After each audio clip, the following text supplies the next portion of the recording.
बिस्मिल्लाहिर्रहमानिर्रहीम। Welcome back to our YouTube channel A to Z physics. बच्चों, आज हम ईटा 2023 जो टेस्ट हुआ है, कंडक्ट हुआ है, उसके सलूशन के साथ हाज़िर हुए हैं। बच्चों, आपके स्क्रीन पे जो फर्स्ट क्वेश्चन है वो आपको नज़र आ रहा है। फर्स्ट क्वेश्चन जो है वो है dash law states that the magnitude of the force between 2 point charge is directly proportional to this and inversely proportional to this. बच्चों, आपने ये बताना है कि जो चार ऑप्शंस हैं जिसमें ओहम ला है, गॉसेस ला है और कूलम ला है और लेंज ला है, आपने ये बताना है कि ये स्टेटमेंट जो है ये किस ला के मुताबिक आप इस स्टेटमेंट को फिर इसमें पढ़ते हैं। तो बच्चों, हम जानते हैं कि ये जो ला है ये एक्चुअली कूलम्स ला है। क्लियर बच्चों? और कूलम्स ला के मुताबिक हम जानते हैं कि F जो है वो Q1 Q2 के डायरेक्टली प्रोपोर्शनल है और यही फोर्स जो है बच्चे ये square of distance between their centres इसके इनवर्सली प्रोपोर्शनल है। नेक्स्ट MCQ की तरफ हम जानते हैं a ball thrown vertically upward will have constant dash and a varying dash. एक तो आपने बॉल ऊपर फेंक दिया है, अब आपने ये बताना है कि इस बॉल के साथ कौन सी चीज़ कांस्टेंट है और कौन सी चीज़ वेयरिंग है। क्या मतलब? मतलब ये है कि आपने ये बताना है कि जब आप इस बॉल को ऊपर फेंकेंगे तो इसके साथ थ्रू आउट द जर्नी, ये बॉल जब ऊपर फेंका जाएगा तो थ्रू आउट द जर्नी आया कौन सी चीज़ कांस्टेंट है और कौन सी चीज़ वेयरिंग है। ठीक है बच्चे? अ ball thrown vertically upward will have constant dash and a wearing dash. एक बात तो कन्फर्म है, कॉमन सेंस, जैसे आप बॉल ऊपर फेंकेंगे तो ये बॉल ऐसा नहीं है कि ये सातवें आसमान तक चला जाएगा, बल्कि ये बॉल आराम आराम से स्लो होगा। जब ये बॉल स्लो होगा तो इसका मतलब है कि इसमें जो वेयरिंग होगी, वेयरिंग वो एक्चुअली वेलोसिटी है। तो या ये ऑप्शन है और या ये ऑप्शन है, या ये ऑप्शन है और या ये ऑप्शन है। क्लियर? Wearing velocity. अब ऑप्शन बी और सी इसमें से एक ऑप्शन सही है, लेकिन जब हम यहां पे आते हैं तो यहां पे है कांस्टेंट। अब अगर ऑप्शन बी देखा जाए तो इसमें वेलोसिटी वेरी हो रही है तो काइनेटिक एनर्जी भी वेरी होगी। हमारे पास ऑप्शन सी रह गया है जिसमें क्या है? एक्सेलरेशन। यस, जब आप इस बॉल को ऊपर फेंकेंगे तो इसमें जो एक्सेलरेशन होगी वो 9.8 मीटर पर सेकंड स्क्वायर है और ये एक्सेलरेशन जो है बच्चे ये through out the journey constant होगी।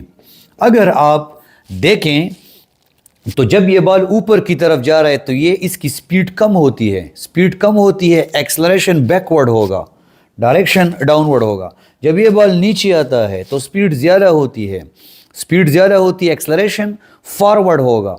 तो एक्सेलरेशन दोनों केस में एक्सेलरेशन की डायरेक्शन जो है वो डाउनवर्ड है और एक्सेलरेशन का मैग्नीट्यूड जो है वो 9.8 मीटर पर सेकंड है। तो बच्चे याद रखें, कांस्टेंट एक्सेलरेशन है और वेरिंग वेलोसिटी है। Clear? A boy raises an object of mass 10 kg vertically above his head through a height of 5 metre, potential energy stored in the body. बच्चे एक बॉय है बच्चे जिसका मास जो है वो आपको दिखाया गया है and that is 10 kg vertically above his head through a height of 5 metre. तो पोटेंशियल एनर्जी हम जानते हैं बच्चों, पोटेंशियल एनर्जी mgh के बराबर है, mgh। और यहाँ पे ये जो वेट है ये वेट उठाया जा रहा है और इसको ऊपर लेके जाया जा रहा है। क्लियर? याद रखें ये जो हाइट है that is 5 metre, mass is 10 kg और g जो है वो ऑलरेडी हमें मालूम है, तो मास आ जाएगा 10, g आप कह सकते हैं 9.8 या 10 और हाइट जो है दैट इज 5 मीटर। आप आसानी की खातिर 9.8 को 10 ले सकते हैं, यहाँ पे आ जाएगा 10 इंटू 10 इंटू 5, तो यहाँ से आंसर जो आएगा ये 500 आएगा अगर ये 10 है, अगर। लेकिन ये हमने 10 नहीं लिया, हमने 10 से कम लेना है, तो आंसर 500 के करीब होगा and that is C is the best answer. Clear बच्चों? A magnet is suspended from a spring and it's oscillate in through a coil. तो बच्चों याद रखें, ये रहा एक कॉइल, ये रहा एक कॉइल, और इस कॉइल को कनेक्ट किया गया है गैल्वानोमीटर के साथ। और आपको ये बताया गया है बच्चे कि ये जो मैग्नेट है, ये एक कॉइल है और इस मैग्नेट को सस्पेंड किया गया है स्प्रिंग के साथ। और ये रहा मैग्नेट, ये रहा इसका नॉर्थ पोल और ये रहा साउथ पोल। अब जैसे आप इस मैग्नेट को ऐसे पहले इस पे फोर्स अप्लाई करेंगे और फिर रिलीज कर देंगे तो ये अप डाउन मोशन करेगा, लेकिन याद रखें ये डैम्प ऑसिलेशन है। Clear? That is a damp oscillation according to the key of KMU। ये डैम्प ऑसिलेशन है। तो अगर ये डैम्प ऑसिलेशन है तो ये आराम से इसकी ऑसिलेशन कम होगी। Faraday law is an action, और जो मैग्नीट्यूड होगा वो आराम से क्या होगा? कम होगा। So deflection to the left and right with decreasing amplitude. इसमें जो एम्पलीट्यूड होगा वो सबसे पहले ज़्यादा होगा, फिर कम होगा और फिर ख़त्म हो जाएगा। क्लियर? ओके। इसके बाद है man standing in an elevator at the third floor of a building. What is the primary factor that determines the kinetic energy? A controversial question. Kinetic energy is equal to 1/2 mv square. Kinetic energy is equal to half mv square. एक बंदा है जो कि elevator में खड़ा है और elevator जो है वो थर्ड फ्लोर पे है। आपने ये बताना है कि कौन सा फैक्टर मेनली काइनेटिक एनर्जी को डिटरमाइन करता है। तो answer according to different school of thoughts, answer जो है वो वेलोसिटी होना चाहिए। क्लियर? क्योंकि वेलोसिटी जो है वो काइनेटिक एनर्जी की आइडेंटिटी है। But according to the key of KMU, की में जो हमारे पास आंसर है वो मास है। अगर आप किसी भी एलिवेटर में देखेंगे और वहां पे एक से ज्यादा मासेस अगर हो या एक से ज्यादा बंदे खड़े हों, क्लियर? एक से ज्यादा बंदे खड़े हों तो ये एक सेंस बन सकता है जिसमें अगर इसका आंसर ऑप्शन बी आ जाए, and that is what? Okay, चलिए ट्राई करते हैं। Look at this is object A, this is object B and this is object C. Now object A का मास जो है वो 10 kg है, ऑब्जेक्ट बी का मास 100 kg है और ऑब्जेक्ट सी का मास 50 kg है। एक बात तो कंफर्म है कि लिफ्ट में तमाम जो मासेस हैं उनकी वेलोसिटी जो है, वेलोसिटी बच्चे वो क्या है? वो कांस्टेंट है। तो जिसका मास ज्यादा होगा उसकी काइनेटिक एनर्जी क्या होगी? ज्यादा होगी। Okay, now a resistor has a resistance of 200 ohms if a current of 0.5 amperes flow through it. What is the potential drop across the resistor? Clear?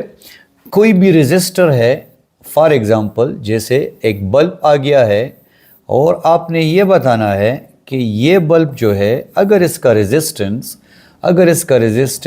200 ohm हो और यहाँ पे जो करंट वो 0.5 एम्पियर हो, करंट जो है वो 0.5 एम्पियर हो, तो आपने ये बताना है कि पोटेंशियल ड्रॉप कितना होगा। तो सिंपली आप ओहम लॉ यूज़ करेंगे। ओहम लॉ जब आप यूज़ करेंगे तो V is equal to IR, I जो होगा वो 0.5 होगा। क्लियर? ये 8 नज़र आ रहा है लेकिन ये 5 है, और यहाँ पे जो रेजिस्टेंस होगा वो 200 होगा। 200 को आप जैसे ही हाफ करेंगे तो 100 आ जाएगा। बाकायदा KMU ने मेंशन किया है कि जो की में मिस्टेक है वो एक्चुअली जो 100 आंसर है यहाँ पे अवेलेबल नहीं है, तो राइट आंसर जो है इसका है वो 100 है। अ 3-dimensional image of a remarkable quality can be achieved by the modern version of scanning electron microscope. इसके बाद है a train travels on a straight track passing signal A at 20 meter per second. It accelerates uniformly at 2 meter per second square and reach signal B 100 meter further than A. At B, the velocity of the train is. So simply ये रहा एक train जो के signal ए को cross कर रहा है। ये रहा सिग्नल ए पे जो इसकी स्पीड है बच्चे ये 20 मीटर पर सेकंड है। सिग्नल ए को ये जब क्रॉस करेगा तो सिग्नल ए को क्रॉस करने के बाद ये सिग्नल बी की तरफ आएगा, तो इस दौरान जो इसकी एक्सेलरेशन है बच्चों दैट इज़ 2 मीटर पर सेकंड स्क्वायर। 2 मीटर पर सेकंड स्क्वायर। जब ये ए से बी तक 2 मीटर पर सेकंड स्क्वायर से एक्सेलरेट होगा तो आपने ये बताना है कि इसकी वेलोसिटी जो 20 मीटर पर सेकंड से बी पे क्या हो जाती है, दैट इज़ द आंसर। तो आपने यहाँ पे वेलोसिटी मालूम करना है बच्चों। जो इक्वेशन हम यूज़ करेंगे that is 2as is equal to V square F minus V square I. आप आगे चल के इसको बच्चे ऐसे लिख सकते हैं 2as plus V I square is equal to V F square. आप वैल्यूज पुट करेंगे, ए की जगह पे 2 आ जाएगा, एस की जगह पे 100 आ जाएगा, वी आई की जगह पे 20 आ जाएगा, 20 का स्क्वायर आ जाएगा और ये बराबर हो जाएगा वी एफ स्क्वायर के। 2 2 ज़ा 4 और यहाँ पे 400 आ जाएगा प्लस 400 आ जाएगा is equal to V square F और यहाँ पे 800 आ जाएगा। 800 अगर देखा जाए तो हम जानते हैं कि इसका जो स्क्वायर रूट है वो 30 के करीब है 900 के, तो हमारे पास जो आंसर आएगा वो 30 के करीब होगा जो कि 28 आ जाएगा। Wave is characterized by 3 physical parameter frequency, wavelength, frequency and wave speed. अगर देखा जाए बच्चों तो हमारे पास एक प्यारी सी इक्वेशन है जो कि v is equal to F lambda के बराबर है। ठीक है बच्चे। अच्छा, accelerating electromagnetic charge radiate electromagnetic waves which propagate. Electromagnetic waves speed of light से प्रोपगेट होते हैं। Electromagnetic waves speed of light से प्रोपगेट होते हैं, जैसे कि gamma rays, radio waves, X rays, microwaves, ultraviolet, etc. etc. K alpha rays are generated when transition of electron occurs from L to K shell.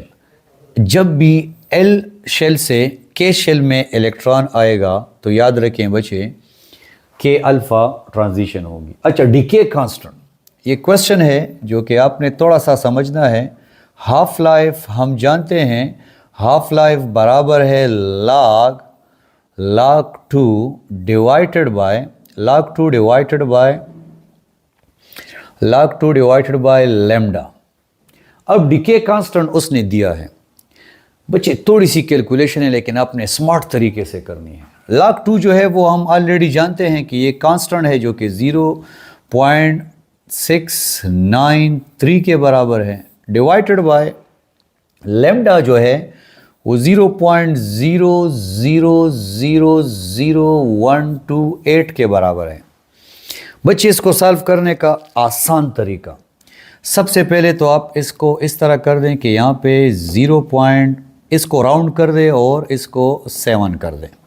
ठीक है बच्चे, या इसको 6 ही रहने दें, क्लियर, इसको 6 ही रहने दें, क्लियर।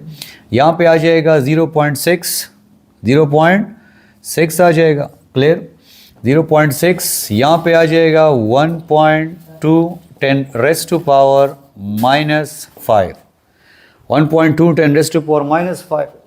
बच्चे पॉइंट को पॉइंट के साथ उड़ा दें, यहाँ पे आ जाएगा 6 डिवाइडेड बाय 12 और 10 पावर ऊपर चला जाएगा। ठीक है बच्चे, कॉमन सेंस से एक क्वेश्चन आप सॉल्व करेंगे। 6/12 यहाँ पे आ जाएगा 10 पावर 5 आ जाएगा, क्लियर। यहाँ पे आ जाएगा 1/2, इंतहाई आसान, ये आ जाएगा।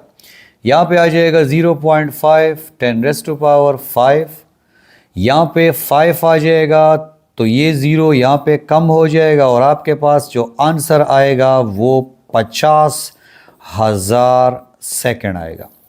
एक बात याद रखें, मैं इंतहाई अप्रोक्सीमेशन से जा रहा हूँ क्योंकि आंसर में काफ़ी बड़ा गैप है। क्लियर? 3600 सेकंड का मतलब है कि 1 घंटा, 900 सेकंड का मतलब है कुछ मिनट्स, 5 आवर और 15 आवर। आप ज़रा चेक करें, ये सेकंड्स हैं, तो क्या इसमें और 50,000 में फ़र्क है? काफ़ी फ़र्क है। No, the correct answer is 15 hour. बजाय ये कि आप इसको 3600 पे डिवाइड करें और अपने कैलकुलेशन को मज़ीद लेंथी करें, ऑप्शंस को देखें और आसान